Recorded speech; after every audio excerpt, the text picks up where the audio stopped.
우리 찬송가 442장 같이 부르시겠습니다. 442장 저 장미꽃 위에 있을 아직 맺혀 있을 그때의 442장 찬송입니다. 저 장미꽃 위에 있을 아직 맺혀 있는 그때에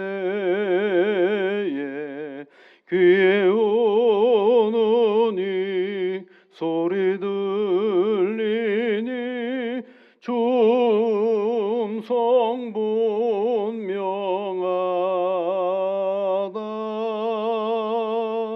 주님 나와 동행을 하면서 나를 친구 삼으셨네. 우리 서로 받은 그 기쁨은 알 사람이 없도다.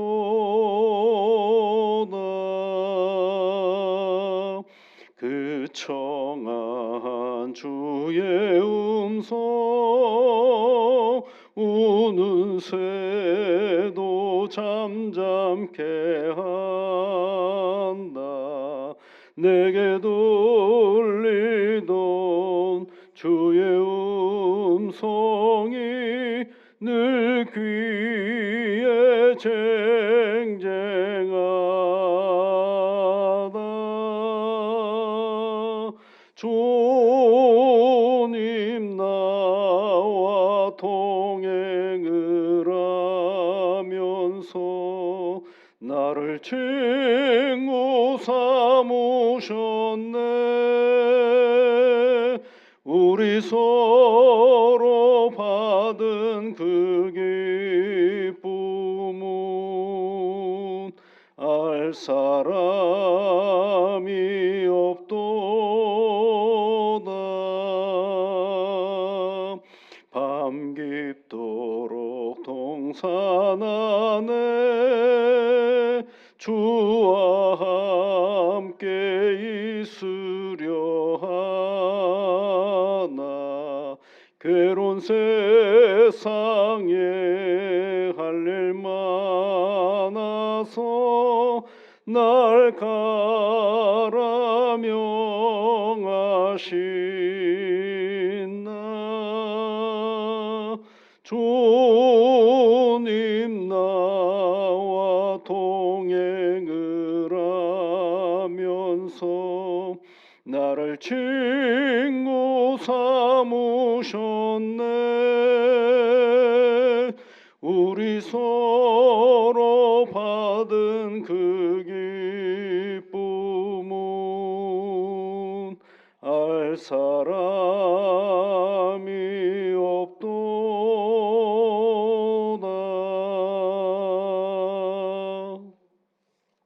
하나님 아버지, 오늘도 우리에게 건강을 주셔서 눈을 떠 새 하루를 맞이하게 하여 주시니 감사를 드립니다.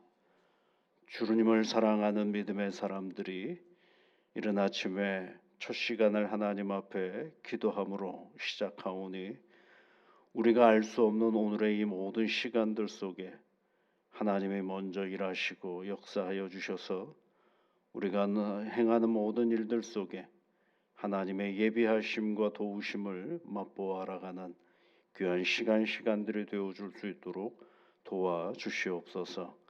믿음의 가정들을 기억하옵시고 세상 속에서 살아가는 모든 인생의 문제들을 부딪힐 때마다 우리를 도우시는 하나님 앞에 늘 힘을 얻어 살아가는 귀한 가정들이 되어줄 수 있도록 주 성령께서 이끌어 주시옵소서.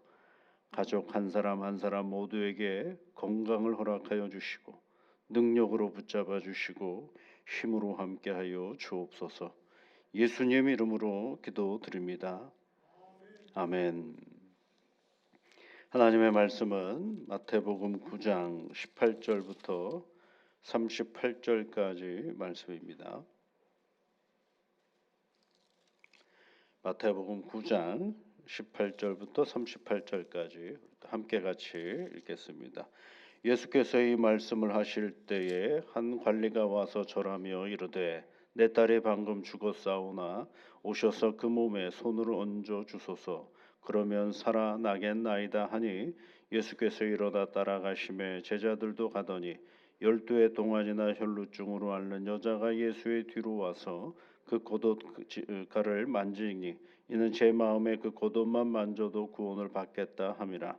예수께서 돌이켜 그를 보시고 이르시되 딸아 안심하라 내 믿음이 너를 구원하였다 하시니 여자가 즉시 구원을 받으니라. 예수께서 그 관리의 집에 가사 피리 부는 자들과 떠드는 무리를 보시고 이르시되 물러가라 이 소녀가 죽은 것이 아니라 잔다 하시니 그들이 비웃더라. 무리를 내보낸 후에 예수께서 들어가사 소녀의 손을 잡으시며 일어나는지라. 그 소문이 그 온 땅에 퍼지더라.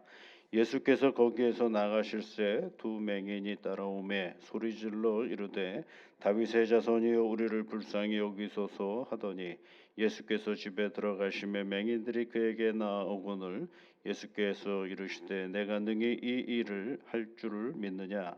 대답하되 그 주여 그러하오니이다 하니 이에 예수께서 그들의 눈을 만지시며 이르시되 너희 믿음대로 되라 하시니 그 눈들이 밝아진지라. 예수께서 엄히 경고하시되 삼가 아무에게도 알리지 말라 하셨으나 그들이 나가서 예수의 소문을 그 온 땅에 퍼뜨리니라. 그들이 나갈 때에 귀신 들려 말 못하는 사람을 예수께 데려오니 귀신이 쫓겨나고 말 못하는 사람이 말하거늘 무리가 놀랍게 여겨 이르되 이스라엘 가운데서 이런 일을 본 적이 없다 하되 바리새인들은 이르되 그가 귀신의 왕을 의지하여 귀신을 쫓아낸다 하더라. 예수께서 모든 도시와 마을에 두루 다니사 그들의 회당에서 가르치시며 천국 복음을 전파하시며 모든 병과 모든 약한 것을 고치시니라. 무리를 보시고 불쌍히 여기시니 이는 그가 그들의 목자 없는 양과 같이 고생하며 기진함이라.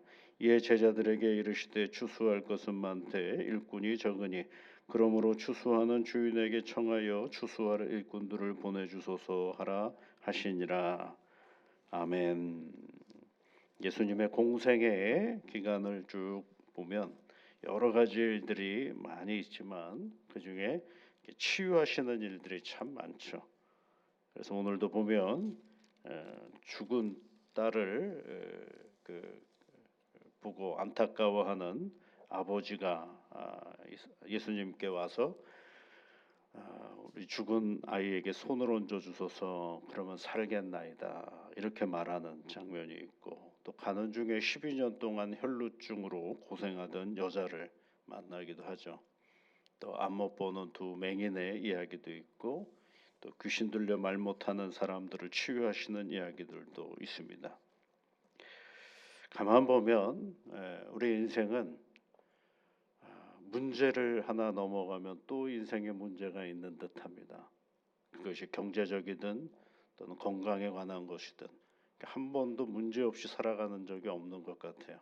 계속 이 고비 넘어가면 또 하나가 우리를 기다리는 듯 그렇게 지나가는 것이들이죠. 이 삶의 고통들을 가진 사람들이 참 많은 것 같습니다. 그런데 오늘 이 전체적인 이야기를 하나하나 이 아침에 하기보다는 전체적인 이야기를 해보면 그럼에도 불구하고 그네들이 살아낼 수 있었던 건 예수님 앞에 그들이 다 있었다라는 것입니다. 그리고 예수님은 그들을 향하여서 오늘 이 이야기의 전체 한 문장으로 정리를 해보면 36절 말씀에 보면 무리를 보시고 불쌍히 여기시니라는 말로 한번 정리를 해볼 수가 있을 것 같아요. 불쌍히 여기시는 주님으로 인해서 그네들이 힘을 얻고 회복되고 주고 삶을 살아가게 되는 것입니다. 여러분 어떠십니까? 여러분이 인생의 곤고한 문제를 만나면 주변에 사람이 있던가요?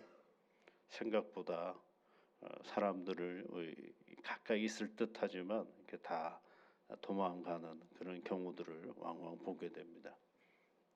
그걸 나쁘다라고만 보지는 마십시오. 어떻게 보면 우리가 가지고 있는 우리의 어떤 형편과 상황이라는 것들이 있기 때문에 어쩔 수 없는 경우들이 참 많죠. 여러분, 우리가 가장 사랑하는 내 가족이 아파도 그 고통을 알아가는 건 한계가 있을 수밖에 없죠. 오죽했으면 부모님의 긴병에 뭐 효자가 없다라는 말도 나오는 이유가 그런 데 있지 않겠습니까? 그래서 우리가 살아가는 삶의 조건이라는 게 간단치가 않은 그런 형편들이 있는 것을 보게 됩니다. 그래서 오늘 성경 말씀을 예수님에게 찾아온 사람들을 중심으로 풀어가 볼 수도 있어요.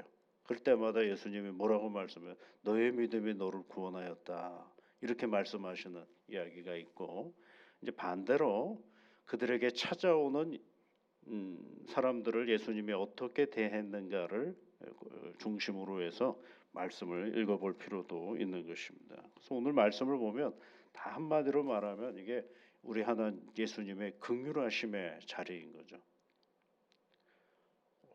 죽은 딸의 손에다 그 몸에다가 손을 얹으면 살아날 거다라는, 들어보면 되게 어처구니 없는 이야기 아닙니까? 근데 거기를 가잖아요. 야, 다 끝났어. 죽었는데 거기 왜 가가 아니라 거기를 갑니다. 근데 그 가는 중에 또 혈루증 여인이 옷을 잡아요. 그런데 그것에 대하여도 이러쿵저러쿵 말씀하지 아니하시는 주의 말씀을 보는 거죠. 그 믿음이 얼마나 좋냐라고 얘기를 칭찬해 주시고도 가는 그런 모습들을 우리가 보게 되는 것입니다.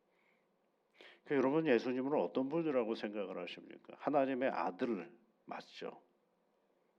근데 인간으로 오신 예수님은 어떤 분이라고 생각을 하십니까? 세상에 오신 예수님을 자꾸 하나님의 아들로만 우리가 이해를 할 때가 있어요. 사람으로 오셨다라 그러면 사람으로 오신 그분을 우리가 어떻게 이해를 해야 되는가를 보죠. 사람으로 오셔서 예수님은 어떻게 살았는가? 사람으로 오셨는데 자꾸 하나님의 아들로만 이해를 하는 경우들이 있어요. 아니죠. 하나님의 아들이 사람으로 오셔서 어떻게 살았는가를 우리가 잘 보면 우리 믿음의 자리, 사람으로 살아가는 우리가 예수님을 어떻게 따라가고 예수님을 믿는 우리가 어떻게 살아야 하는가를 잘 보여주는 거죠. 이게 참 놓치기 쉬운 부분이에요. 사람으로 오신 하나님, 그러니까 사람으로 살고 계시는 하나님의 그 모습을 우리가 살펴봐야 되지 않겠습니까? 왜? 우리가 신이 아니니까. 그렇다면 예수님은 이 세상에 오셔서 사람으로 어떻게 살으셨는가를 살펴보면 그냥 한 단어밖에 없어요. 불쌍히 여기시며 사셨다라는 것입니다. 사람을 긍휼히 여기시는 하나님의 모습을 우리가 보는 거죠. 여러 가지 나와 다른 삶의 형편들 속에 사는 사람들을 볼 때 우리는 거리감을 두는 게 우리의 자연스러운 어떤 본성과도 같은 모습이죠. 거리감을 둡니다. 그리고 어떤 문제가 발생하면 선과 악을 구별하고 하는 것이 우선이고, 그리고 누가 잘했느냐 누가 못했느냐를 판별하는 것이 우리의 자연스러운 습성과도 같은 것인데, 예수님은 그런 모습보다는 일단 누구나가 다 어떤 사람이 예수님에게 오든지 그 사람을 긍휼히 여기시는 모습을 우리가 성경을 통해서 보게 되는 것입니다. 이 긍휼이라는 단어는 원래 어디서 파생되어졌느냐면 자궁이라는 단어입니다. 자궁은 뭐예요, 여러분? 생명이 잉태되는 자리 아니겠어요? 그러니까 예수님의 긍휼하심의 자리는 결국은 뭐예요? 사람은 갈라치기를 하는데 주님은 품는 분이에요. 그래서 누구나가 다 자신에게 주어진 삶의 자리 속에서 생명을 갖고 살아갈 수 있도록 이끌어 가시는 분이시죠. 그러니까 누구나가 다 올 수 있습니다. 그래서 예수님이 제일 싫어하는 영역이 어디셨느냐 하면 사람을 갈라치게 하는 데를 제일 싫어하셨죠. 그 누가 제일 그런 일을 많이 했느냐 하면 바리새인들이 그런 일들을 많이 했거든. 너는 죄인이야. 너는 그러면 안 돼. 그렇게 되면 너는 죄로 가는 길이야라고 할 때, 그런데 예수님은 어떻게 하셨어요? 세리를 찾아가시고 가늠한 여인이 들어오는 거에 거부하지 아니하시고 어린아이가 오는 것을 거부하지 않으시고 품는 분이시거든요. 그러니까 여러분 우리가 신앙생활하면서 제일 잘해야 될 건 뭐냐면 품는 사람이 되어야 됩니다. 내치는 사람이 아니라 할 수만 있다라면 우리 모두가 가지고 있는 허물을 끌어안고 서로 품는 자리가 될 때 거기에 뭐가 일어나기 시작하냐면 생명의 역사가 일어나기 시작하는 거죠. 이를 용서한다라는 말도 그런 거예요. 7번씩 70번 하라는 얘기, 그런 말씀도 있잖아요. 그런 게 뭐예요? 그 품는 것이지 그가 용서할 때까지 이런 말이 아니라 용서 그 사람의 평생 어떻게 깨닫지도 못할 수도 있어요. 근데도 주님은 뭐라 그러시냐면 품는 거예요. 그죠? 그때 품을 때 어떤 일이 벌어지는 것입니까? 거기서 생명의 역사가 일어난다라는 것을 우리 주님은 늘 말씀해 주고 있는 것입니다. 여러분은 하나님은 어떻게 이해를 하고 계시나요? 하나님은 어떤 분일까요? 성경에 보면 하나님은 늘 뭐라고 표현되어 있느냐면 은혜로우시며 의로우시며 우리 하나님은 긍휼이 많으시도다, 이런 표현들을 많이 써요. 시편 116편 5절에 있는 말씀이죠. 모세가 이제 출애굽 역사를 하면서 많은 이방인들을 만나지 않겠어요? 그럴 때마다 자기가 내가 믿는 하나님을 어떻게 말해야 됩니까? 라고 할 때 하나님이 모세에게 가르쳐 주신 당신에 대한 이해를 이렇게 설명을 해주고 있어요. 출애굽기 33장에 나는 은혜를 베풀 자에게 은혜를 베풀고 긍휼히 여길 자에게 긍휼을 베푸느니라, 이런 말씀이세요.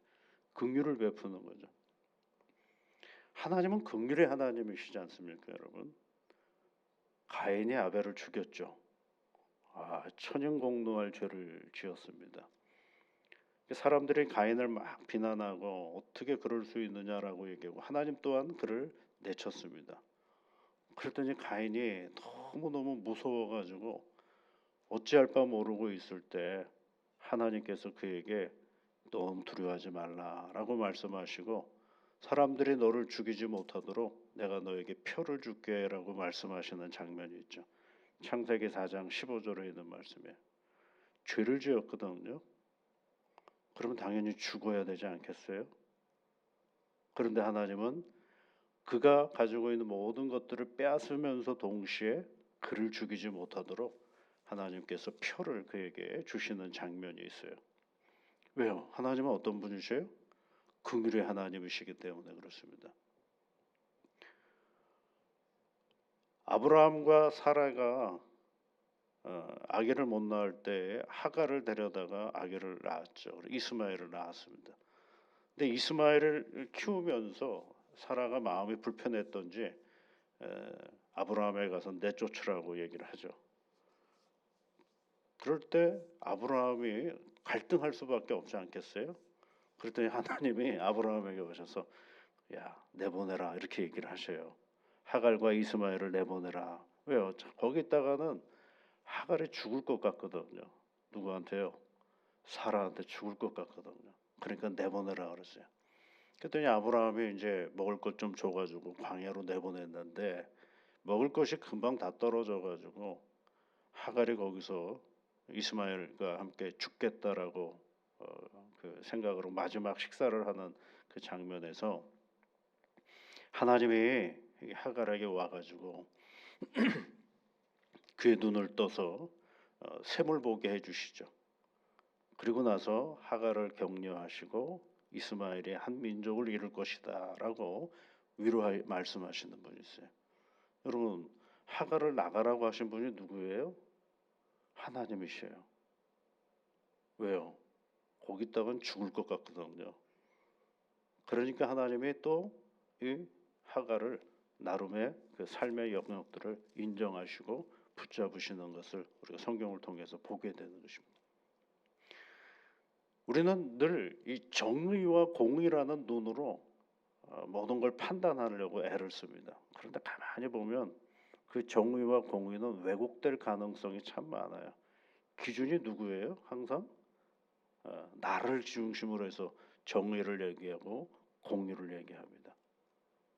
그런데 그거는 늘 뒤틀릴 가능성이 참 많은 잣대거든요. 그런데 정말 우리가 잘 살아가려면 그 눈보다는 긍휼의 눈이 있어야 됩니다. 그래야 우리 모두가 다 함께 더불어 같이 살아갈 수 있게 되는 것입니다. 이제 저는 목회자이지만 목사는 많은 성도들의 믿음의 자리를 보면서 배우는 게 많거든요. 제가 이제 전도사 시절 때에 교회는 행사가 많잖아요. 이런저런 행사를 하다 보면 음식 이렇게 먹는 경우들이 많죠. 그런데 이제 그 교회 봉사를 이렇게 하다 보면 이제 음식들이 남고 그러면 이렇게 잘 챙겨주시는 권사님이 계셨어요. 잘 챙겨주셔요. 그런데 봉사하시는 분이 만약에 이제 8분이면 뭐 8개로 이렇게 잘 포장을 해서 놔둘 텐데 꼭 9개가 이렇게 되어 있는 거예요. 뭐 교육자들도 다 드리기도 하고 그러지만 꼭 9개가 있는 거죠. 꼭 9개가 있어요. 그 이상해요. 저는 또 그런 걸 잘 봐가지고 이게 왜 9개지? 사람이 8명인데? 그렇게 좀 9개를 그래서 처음에는 저 중심돼서 일하시는 분이 2개 가져가려고 그러는 건가 이런 생각을 할 수밖에 없는. 근데 어느 순간에 이렇게 가만히 보니까 다 이제 가고 나서 그런데 꼭 한 분을 붙잡으면 나 마지막 하는 것까지 나 좀 도와주고 가 이렇게 얘기를 하시는 거예요. 근데 꼭 그분이 일을 하세요. 다른 분은 다 가는 건 꼭 그분이 똑같은 그 마지막 봉사 마무리 이렇게 청소도 하고 뭐 식기도 이렇게 정리하고 할 때 꼭 어떤 집사님만 꼭 하는 거죠. 그 참 이상했어요. 그런데 자세하게 또 보게 되잖아요. 자세하게 보니까 나중에 이제 제가 하도 궁금해가지고 그 권사님하고 밥을 먹을 기회가 있어서 얘기를 했어요. 왜 권사님은 꼭 그 집사님에게 일을 시키세요. 바쁘신 분인데. 그랬더니 나중에 그 얘기를 하시더라고요. 그 집이 이렇게 넉넉하지가 않고 아이들이 많았거든요. 아이들이 5명인가 그런 게 있었어요. 예. 그러니까 이제 두 분 다 열심히 남편 집사님이나 부인 집사님 열심히 일을 하시는데 또 봉사도 열심히 하셔요. 그럴 때마다 이분이 이제 하나를 더 챙겨가지고 이제 드리는 거죠. 그래서 그러잖아. 그러면 많이 드리면 되지 않습니까? 그랬더니 많이 드리면 또 많이 준다고 뭐라 그런다. 많이 드리면 많이 준다. 봉투가 크거나 이러면 또 뭐라 그러잖아요. 그러니까 그냥 개수를 하나 더 늘려서 사람들 다 간 다음에 이제 하나를 드리는 거죠. 참 긍휼이 크신 분이에요. 참 좋은 분이셨어요. 그러니까 여러분 어때요? 교회가 평안하고 아무 문제가 없이 모든 봉사의 자리들을 잘 감당하는 그런 일들을 보게 되는 거예요. 여러분 교회는요 계산하는 데가 아닙니다. 우리 주님은 계산하는 법이 없어요. 계산으로 모든 일을 하지는 않으셔요. 중요한 건 뭐예요, 여러분? 우리 안에 긍휼의 마음이 있으면 그거로부터 하나님의 역사는 시작이 되는 거죠. 인격적으로 나랑 안 맞을 수도 있고 성향이 나랑 틀릴 수도 있고 나랑 살아온 방향과 삶의 역할들 다 다를 수도 있죠. 그렇기 때문에 더더욱 우리는 긍휼의 마음을 가지고 하나님의 교회와 그리고 사람을 대하는 태도를 가져야 거기에 하나님의 놀라운 역사가 있음을 우리는 늘 경험하고 살아갈 수밖에 없는 것입니다. 우리가 긍휼을 받은 사람 아닙니까? 그러니 긍휼을 베풀면서 살아가는 오늘 새 하루가 되시기를 주의 이름으로 축복합니다. 같이 기도하겠습니다. 하늘에 계신 우리 아버지, 아버지의 이름을 거룩하게 하시며 아버지의 나라가 오게 하시며 아버지의 뜻이 하늘에서와 같이 땅에서도 이루어지게 하소서. 오늘 우리에게 일용할 양식을 주시고 우리가 우리에게 잘못한 사람을 용서하여 준 것 같이 우리 죄를 용서하여 주시고 우리를 시험에 빠지지 않게 하시고 악에서 구하소서. 나라와 권능과 영광이 영원히 아버지의 것입니다. 아멘.